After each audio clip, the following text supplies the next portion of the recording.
You're listening to the Mind Over Murder podcast.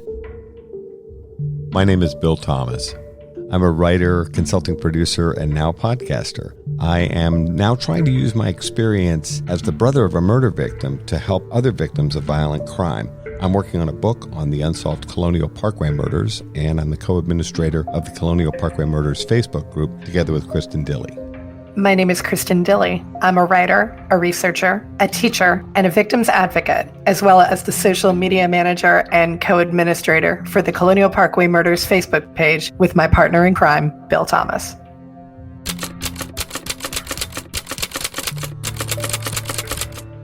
Welcome to Mind Over Murder. I'm Kristin Dilley. And I'm Bill Thomas.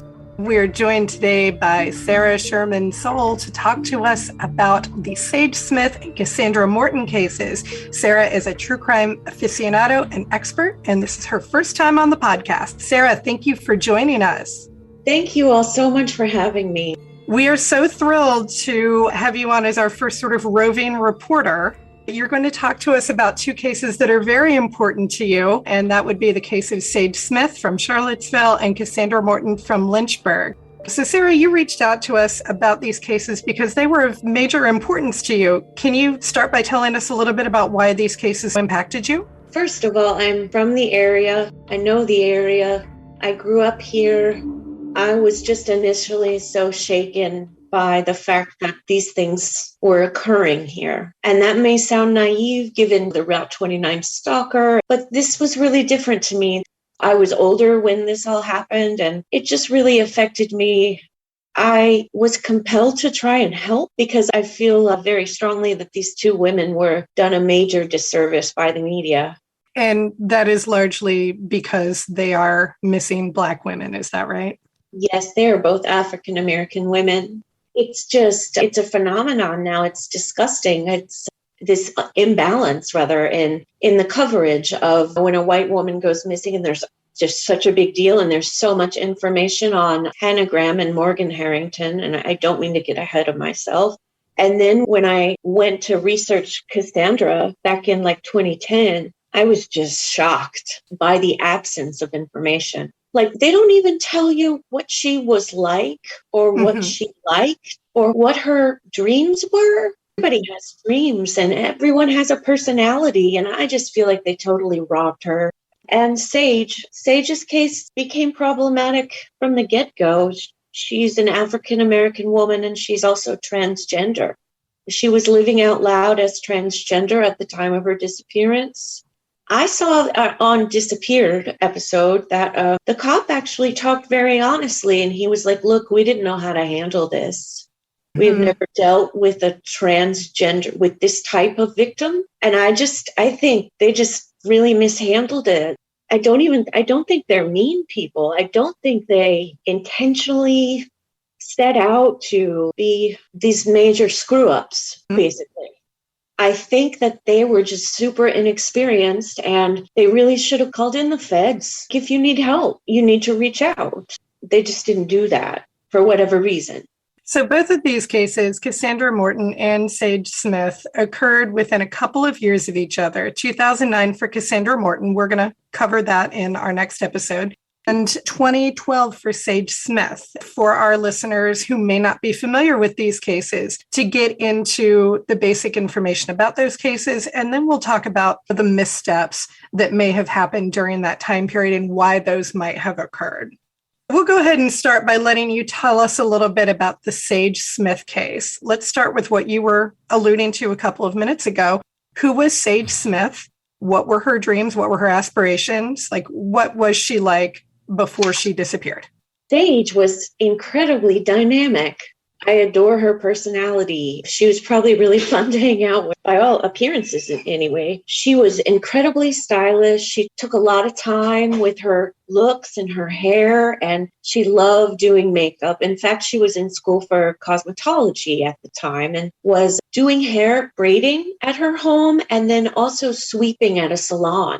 She was driven, very social woman, really magnetic. She also made these awesome YouTube videos where she's dancing, and she reminds me of a young Michael Jackson. She's got it. She's great. So it just seems her life, it's a shame because like she was really starting to find comfort within herself. I have to say there were things that she was engaging in that were pretty high risk. Well, but she was coming into her own. She was finding out who she was. And she has a lot of friends, two close friends that she lived with, Shakira Washington and Aubrey Carson, also trans. Sage was actually doing sex work. There is a substantial truth to what I have read and heard that she was doing it to save up for gender reassignment surgery. So she was doing this sex work to really save up for this surgery. Unfortunately, she came across some dangerous people. She was mainly servicing males who were married, often married. They would come to their house. I think there were also some hotels involved from time to time, but mainly they would come to the girl's house. The clients would. And a couple of girlfriends, or one wife, I think, got into her husband's computer and found out the relationship between he and Sage, or that there was one. So that's interesting to me because of motive. There might be motive there. She was engaging in some high-risk behavior, which widens the suspect pool for me. You could make an argument that these men are also engaging in high-risk behavior, and this purportedly straight group of men who were married or in relationships who were then engaging in paid, in many examples, sexual encounters with trans women. I think there's a lot of risk there on both sides of that transaction, because I think a lot of these men would be deeply closeted and wouldn't necessarily be acknowledging that part of their lives to, let's say, their wives and girlfriends. Sure. And as far as I know, they were all closeted. This is all the secret life and secret relationships. So that part of her life, I think no matter who the suspect probably is, I think that may play a definite role in her murder or disappearance. I think at this point, considering that it has been so many years, we would almost have to classify it as a murder. I don't know that Charlottesville police has done so. Are you aware that they have classified this as a murder, or do they still consider it a missing persons case? There's conflicting reports, but I haven't read anything from the police that actually says this was a murder yet. There are articles, they say the murder of Sage Smith, and I understand that. It's been 10 years almost. She is not the type of person who wouldn't have contacted her family, especially her grandmother. They had a very strong and special bond, and it would just definitely just go against who she was and her victimology. I just do not think. The Charlottesville police have this theory that she may have ran away and wanted to live her life in another place as a woman. That doesn't jive with me at all. No, I think, quite frankly, that's ridiculous. Yeah. Sage Smith is likely a murder victim, and I don't know why Charlottesville PD would persist nearly a decade later in insisting that Sage has gone to live her life somewhere else. I'm sorry, that just doesn't wash. It does not. I agree. This should be treated as a murder investigation. If Sage walks through the door tomorrow, that would be a wonderful day, but it's not likely going to happen. No, sir, it's not, sadly. So Sage met Eric McFadden, the main person of interest. I think that's the term we're going to use, the main person of interest in her murder, through a casual encounters ad on Craigslist. Is that correct? Yes. She was advertising on Craigslist. They met and struck up a relationship. And a lot of people were at first saying, when this first all broke, that it wasn't a known relationship. Like her friends didn't know about it and stuff. But Aubrey Carson definitely met him with her a couple of times out. There's a witness to the link, and they were seen out and together. Definitely familiar with Sage. And Eric had a girlfriend. So he is also cheating on his girlfriend with Sage. And so it looks to me, looking over the aspects of the case, that McFadden was probably one of the last people that Sage was in contact with before her disappearance. Is that correct? Yes, that's all very interesting because she was seen on Main Street by her stepsister, Kiera Morgan, at about 6:30 p.m. She left her home about 6. She had a date. So Kiara sees her on Main Street in Charlottesville at 6:30 approximately, and Sage is on a call. The police prove later that call was with Eric McFadden. She is supposed to meet up with him that night. They have plans. And then she's seen at approximately 7 o'clock by a woman named Maggie Williams, who had known her for years and sees her at Wild Wings Cafe. That's near Main Street as well. And he's sitting there and they strike up a conversation. And Maggie said Sage said that she was waiting for someone. Things get a little shady from there. Eric and Sage were supposed to meet up at the Amtrak station, which is right next to Wild Wing Cafe. The police really think they met up. They don't really have any doubts about that. They're pretty sure they did meet up. I don't know what their line of thinking is on that or how they came to that necessarily, because we don't have like total concrete proof of that. They very well might have something I don't. That's quite likely. Maggie sees her at 7 at Wild Wing Cafe. Eric and her would have had to have met up sometime between 7 p.m. and 11 p.m. or a bit earlier than that, because his digital footprint puts him on his computer, his home computer, from 11 p.m. to 3 a.m. So I understand, of course, why you both are pretty sure it's him, and I guess I have to be too, but I don't know if I know, Kristin, you've been to Charlottesville.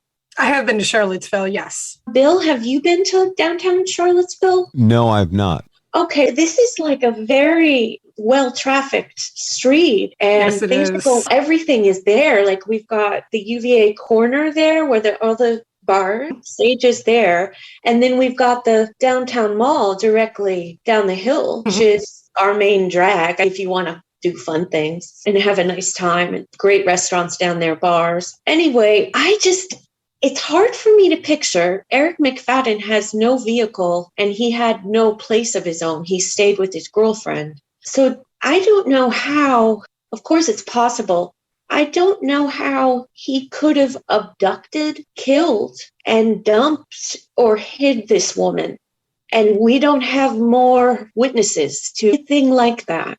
And where would he put her? Sure, he could have been. I've entertained the thought that he could have been borrowing a car. I've wondered the same. But the police don't seem to think so. They don't mention anything like that. And they never caught either of them on surveillance cameras or closed circuit TV anywhere? No, they did not. Eric says he did, or he's lying, and he says he did meet up with Sage very briefly. Supposedly, he says, quote, Sage has many enemies and is leading to the fact that these were dangerous people who wanted to do harm to Sage. I think that is probably deflection on his part, or forensic countermeasures steering them maybe in another direction. Although it could be possible. I don't know. That gap in time, the fact that there's no CCTV and no witnesses to them together. If he did this in the middle of the city, I know it's night, but it's a pedestrian. It's frequented by pedestrians. I just think we'd have more. Maybe not.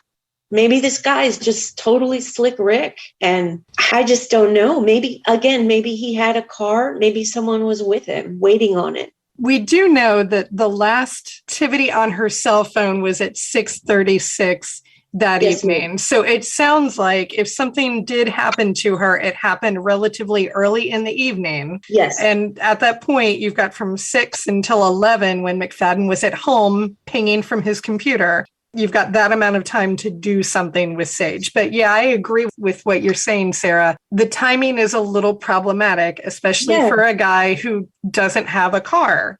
How are you going to tote a dead body around or an unconscious body? It is a little problematic. I can see that. Bill, what are your thoughts on that? Couple of things. It's worth noting that it's late November, the night that Sage goes missing. It's dark relatively early.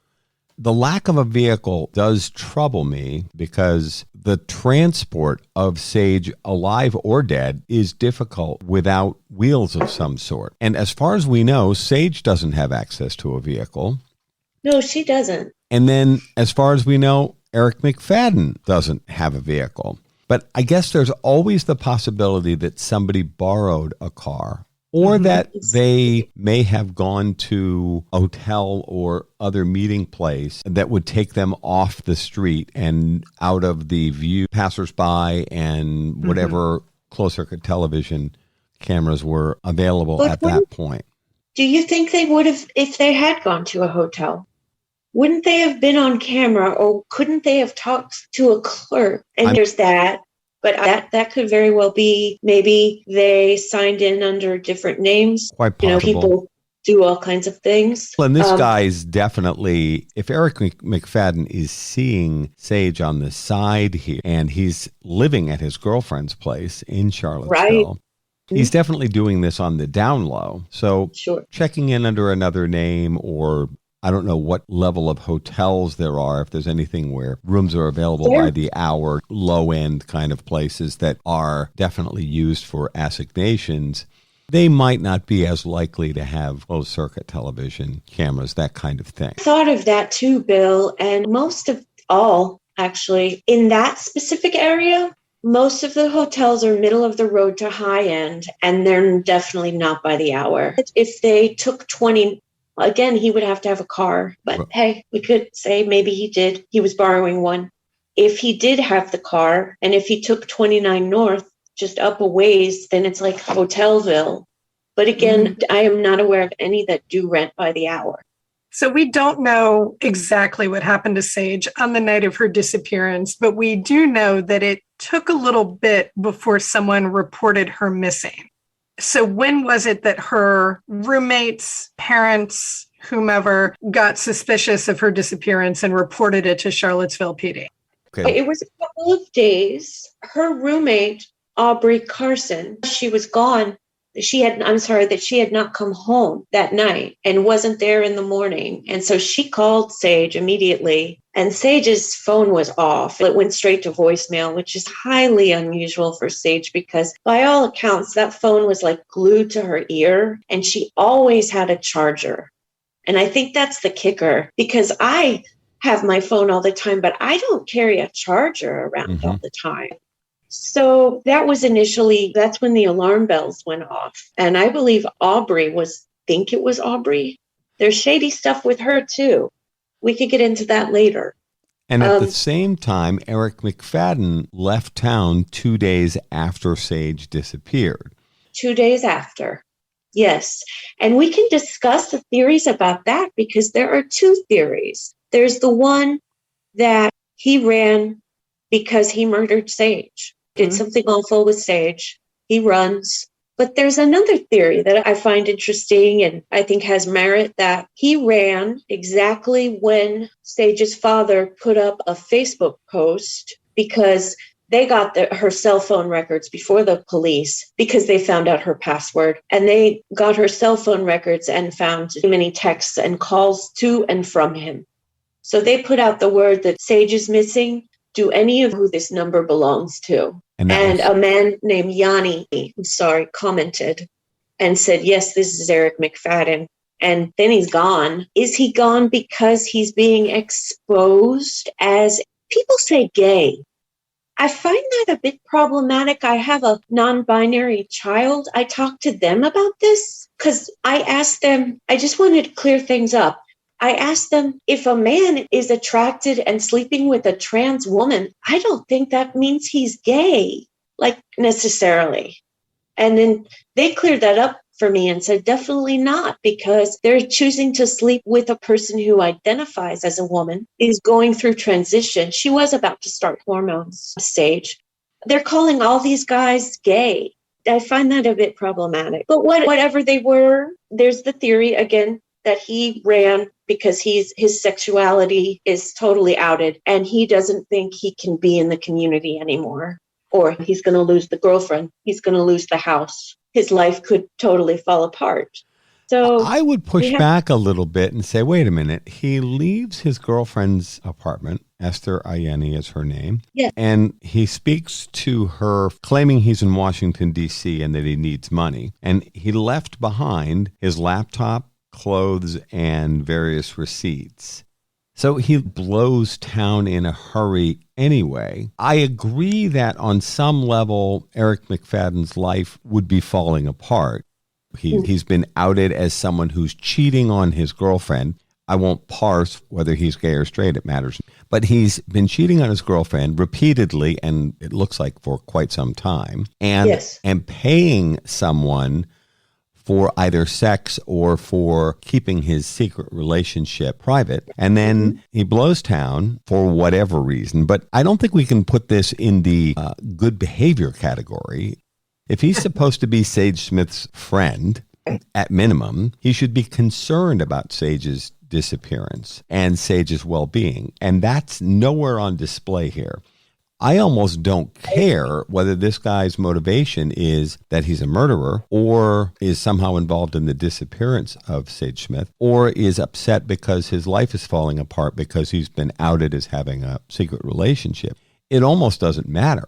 The bottom line is he's not doing anything to help find Sage, and he's contacting his girlfriend. I don't know if she stayed with him after this. Somehow I doubt it. Claiming to be in Washington, D.C. and claiming to need money. So he never shows up at his job again at the paint store where he works. And then he's gone. He's in the wind. So I don't think any of this is a positive move by Mr. McFadden. He's definitely not going to win Good Guy of the Year award, that's for sure. No, that's not for darn sure. Not good boyfriend, not good friend. And it was interesting to me after Sage's father posted Eric McFadden's first contact information, then his picture on Facebook. I was reading up on the case, and someone from Charlottesville PD basically put the blame for McFadden running on Dean Smith. He said, I'm quoting here, that really set us back a long way. If we'd have had a chance to find him, McFadden, without his picture being out there, we might be talking to him instead of looking for him. I found that really upsetting and uncomfortable. I don't think that you should be able to put that on a murder victim's family and blame them for your failure to do your job. That really made me upset.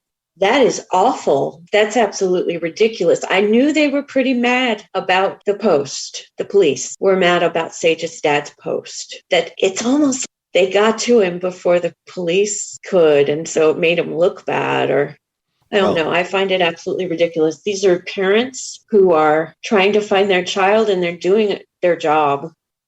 I would be doing the same thing. As Bill is very familiar with, there are a lot of times when family members have to step up and do the job that law enforcement maybe is not willing or able to do. I don't think anybody can dispute that that's what happened in this case. You're listening to Mind Over Murder. We'll be right back after this word from our sponsors. We're back here at Mind Over Murder. So we do know that ultimately Eric McFadden did not return to Charlottesville. He said he was going to a couple of times, but he never did come back. So when was the last time that anybody actually heard from this guy? That's what I want to say to you, Bill. I was not aware of the call that Eric made to Esther from DC asking for money. Don't know how I've missed that after all these years. And maybe I heard about it a long time ago and it just didn't come up. Research or my digging into this case once again and refreshing. I didn't know about that phone call, so I was caught off guard by that. As far as anyone seeing Eric McFadden, the last person that I know to see him is his mother in New York, because she reports him missing from New York. Interesting. And what year was that? I believe that was just within the last couple of years, if not the last year. I just think they really could have found him. I don't know why. I don't want to assume that they didn't try or that they didn't try hard enough. It just seems odd to me that he has not been found. Now he's missing, according to his mother. I'm not buying any of it. First of all, McFadden did reach out to Charlottesville Police Department on November 27th, a week after Sage went missing. Right. McFadden confirms that he was supposed to meet Sage, but that she never showed up at the Amtrak station. And he stated at that time, this is a week after Sage's disappearance, that he was calling from New York. Now, earlier he had said he was in Washington, D.C., and obviously D.C. is only a train ride or bus ride away to New York. McFadden has made these repeated claims, as you both mentioned, that he's going to return to Charlottesville to speak with the police, and that's never happened. And now it's been 10 years. Now, I maintain that unless Eric McFadden had resources that we're unaware of, I believe that it is essentially impossible to disappear into the ether in the world that we live in today. Yes. I believe that a first-class effort to find Eric McFadden would result in him being located. I believe he is in one of the cities that have been mentioned in previous reporting. New York, Washington, D.C., Atlanta, I think upstate New York. He has some connections as well, Rochester, other cities. He's in one of those locations. This idea that his mother has declared him missing strikes me as a strategic decision on her part. I'd be very surprised if Mr. McFadden has not been in touch with family or friends over a decade. Assuming he's still alive, and I think that he is, and I think he knows where Sage Smith is as well and is likely involved in Sage's disappearance, I don't think that Charlottesville Police Department has done a first-class job in finding Eric McFadden. I have to agree. I've just been over and over it and they just couldn't have. They're not doing a first-class search for Eric McFadden. It's not thorough. It's never been. They would have found him. You're right, Bill. I firmly agree. I think it just strikes me as odd because, again, the timeline. And he gave conflicting reports because you said, and I know that he said this, that he never met up with Sage. That's the first one. The second one, he changed his story. Like I said previously, that he did meet up with her for a bit. Definitely, he doesn't say at all that it was for sex or any kind of, I've heard something about blackmail, but I cannot corroborate that. Blackmail on her part. There'd been some rumors. She had made contact with one of her clients' wives, which concerns me too, again with motive. So then he says there's these dangerous people around her and that Sage has lots of enemies. Mm-hmm. There's two stories. Mm-hmm. I don't trust him as far as I can throw him for many reasons here. No, and the whole thing feels like deflection, Sarah, as you mentioned earlier. Why run? I don't get it. And the ever-changing story is very problematic. Yes. Yeah, those are two, vastly different. Quite something to leave out the first time around. Now, there is still some disagreement, it seems like, on whether or not Eric McFadden is still a person of interest in Sage Smith's disappearance, probable murder. It feels disingenuous to say it's a disappearance. We're pretty sure that she's dead. According to Charlottesville PD, is he still a person of interest or is he not? And what is this precisely? The last that I checked, which was just a couple of days ago, they label him as a POI and want him as a witness. They keep saying that. They're very stuck on that. They want to make it clear to the public that they have changed his status from suspect to witness, and they just really want to talk to him. But Bill, I completely agree with you that it's probably strategic and they want to soften the blow and lure him in with as much gentleness as possible, or maybe gentle, as non-threatening as possible. I think it's extremely likely. And this changing status, I think it's positioning more than anything. Of course, they'd like to get Eric McFadden in to have a conversation with them. And I think it's likely he'll end up being charged in the disappearance and presumed murder of Sage Smith. But obviously, whatever high-pressure tactics they tried a number of years ago haven't worked, and he's still in the wind. He's not contacted anyone as far as we know. He contacted Esther Ayeni, his girlfriend, in May 2013 from an untraceable email address. Assuming he's alive, he's out there somewhere. So I completely agree. Sage Smith disappears in 2012, and we don't hear a whole lot about it. I certainly don't remember hearing a lot about it. And again, I'm not local to Charlottesville, but I'm local to Virginia. You would think it would be something that we would have heard about. But we certainly heard in 2014 when another young woman went missing from Charlottesville. And that, of course, was Hannah Graham. Sage Smith's family, I know, was particularly vocal about the fact that they felt, rightfully, that Hannah Graham's disappearance garnered a huge amount of media and publicity. A lot of money was spent on the search for Hannah. The same was not done for Sage. Can you speak to that a little bit, Sarah, about the differences between Sage's disappearance and Hannah's? When I first heard about Sage's disappearance, it was a blip. Like, I couldn't find anything. I was like, what's going on? And Hannah happened, and it became the largest search in the history of the Commonwealth. That there were over 1,000 people that just showed up, like, we're here to help. We want to find her. Just so willing, and so like she was their daughter, like she was a part of them, and this concern, and this, it's huge. And then you have Sage, and I'll never forget the quote from her father where he said that he saw all the helicopters fly over the field in his backyard, and he's like, why didn't they do this for my daughter? I can't even imagine how that must have felt. The difference and the imbalance is something that really shocked me back then, because I was a bit naive to the fact that this is actually a term, missing white woman syndrome. I learned that just a few years ago and got into why missing minorities are not treated the same as white people, especially white women. It's just such a shame. If this had been the same kind of search and as diligent and as dedicated and passionate for Sage as it was for Hannah, we would have found Sage and been able to put her to rest, and we would have been able to do her some justice. It's just, I can't think any other way. The quote that really stood out to me from a really wonderful article that you sent me in preparation for this episode, it's from Splinter News, which I was not familiar with, but they did an excellent job on this coverage. The quote that stood out to me was this one.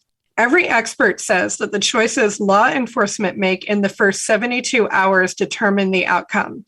In Hannah's case, every choice was made correctly. In Sage's, many of them were not. They were on it with Hannah. It was quite something. It was all on CNN and it was everywhere. I couldn't get away from it. I was even in Colorado at the time that happened. I wasn't even physically here, and it's on TV constantly.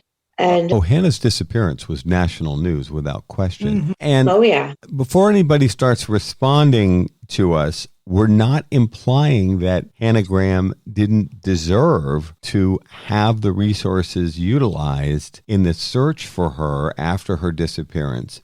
What we're saying is there seems to be a real inequity here between the amount of time, attention, and resources that went into the search for Hannah Graham and Morgan Harrington and any number of other people that have gone missing, and that seems to be completely lacking in this Sage Smith example.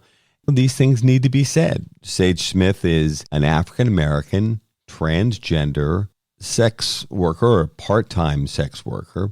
And there are value judgments attached to some of those activities, including the high-risk behaviors that we talked about a few minutes ago, that are probably largely absent in the Hannah Graham example.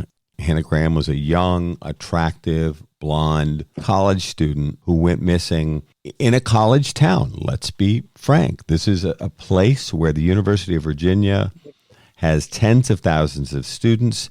It is one of the major economic drivers in the city. So what UVA wants and what Virginia Tech wants, these major schools are incredibly important to the success of their communities.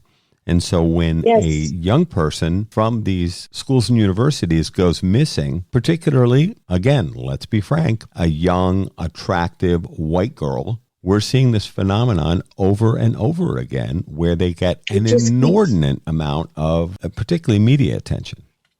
Yes, it just keeps repeating itself. It just doesn't seem like it's changing. And that's why I'm just really glad we're having this discussion. I think, Bill, a lot of this, and I'm just going to say it because I know that school and I know this town, and a lot of this quick to action, all of this stuff was so much, I believe, about the University of Virginia's image and projecting the image of, we've got to get this done, we've got to clean this up. I also have to say that her parents and Miss Harrington's parents were both amazing and very vocal. Yeah. They're very smart. They're affluent, very educated people, and they quickly learned how to speak about this, which I found most impressive, especially Dr. Harrington, Jill, so that you call that with them the parental concern and being able to speak, being able to be media savvy. A lot of people don't know how to navigate that. They may have even had advisors.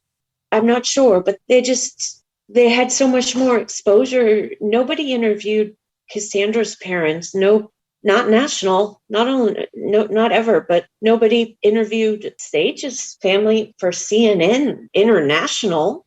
Why not? We know why, but it'll never stop bothering me until I see a change. I know Dan and Jill Harrington pretty well. They've done an amazing job and continue to do an amazing job with their Save the Next Girl Foundation. I think they would be quick to say that they learned by doing and that they knew that if you don't kick up a fuss and get out there and talk about, in this case, daughter, that the story will die. And within a day or two, they'll be on to the next tragedy. They knew that if they didn't get out there and speak about their daughter and what had happened, urge the community to get involved, that story would die. In retrospect, my family, the Thomas family, made a tremendous mistake in my sister Kathy's murder in that we did not speak to the media. Now, I can say this 35 years later. In retrospect, that was a huge mistake on my family's part. The Dowski family, my sister's girlfriend, Rebecca Dowski, died with her as part of the Colonial Parkway Murders. The Dowski family actually did significantly more. And the other families involved in the later Colonial Parkway Murders were actually much more outspoken.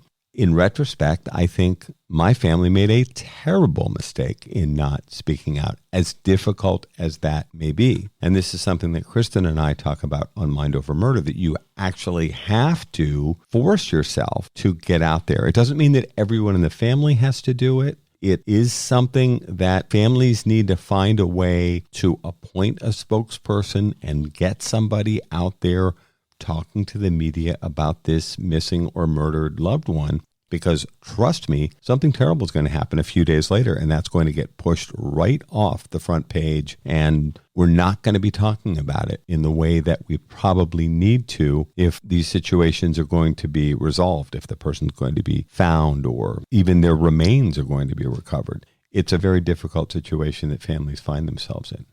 And Sarah, you and I were talking off air about Trina Murphy, the great aunt of Alexis Murphy, and the fact that she was such an exceptional spokesperson for her family when Alexis disappeared and then ultimately was murdered. Her body was found in 2020, finally.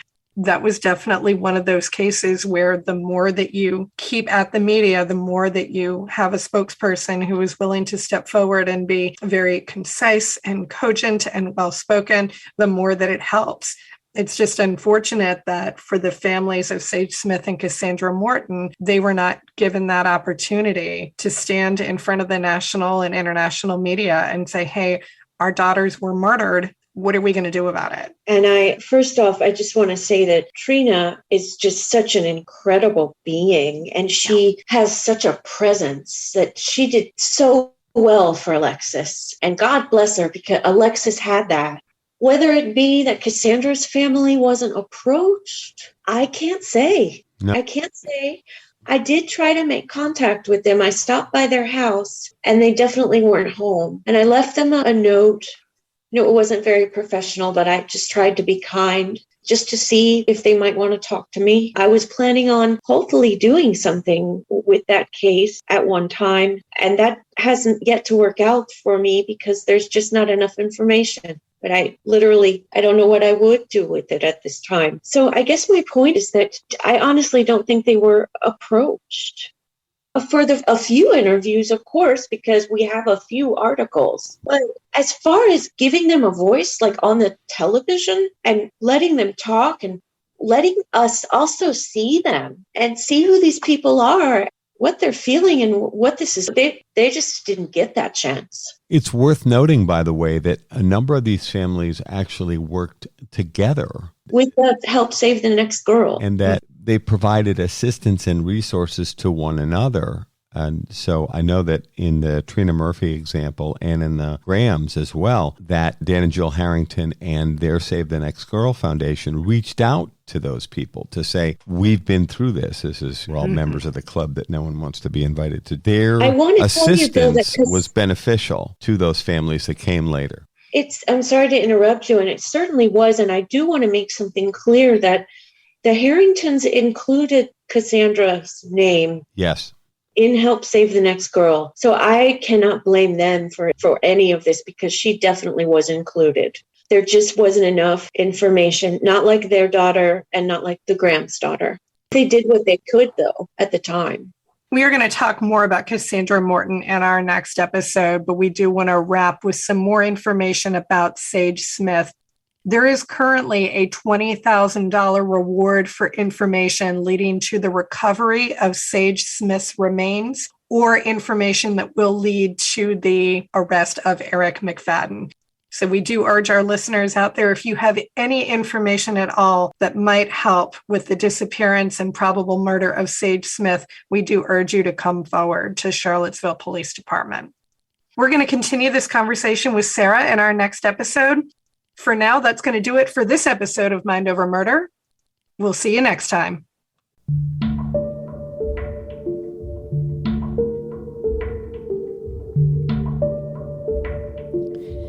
Mind Over Murder is a production of Absolute Zero and Another Dog Productions. Our executive producers are Bill Thomas and Kristin Dilley. Our logo art is by Pamela Arnois. Our theme music is by Kevin MacLeod. Mind Over Murder is distributed in partnership with Crawlspace Media. You can follow us on Facebook, Twitter, or Instagram. You can also follow our page on the Colonial Parkway Murders on Facebook. And finally, you can follow Bill Thomas on Twitter at BillThomas56. Thank you for listening to Mind Over Murder.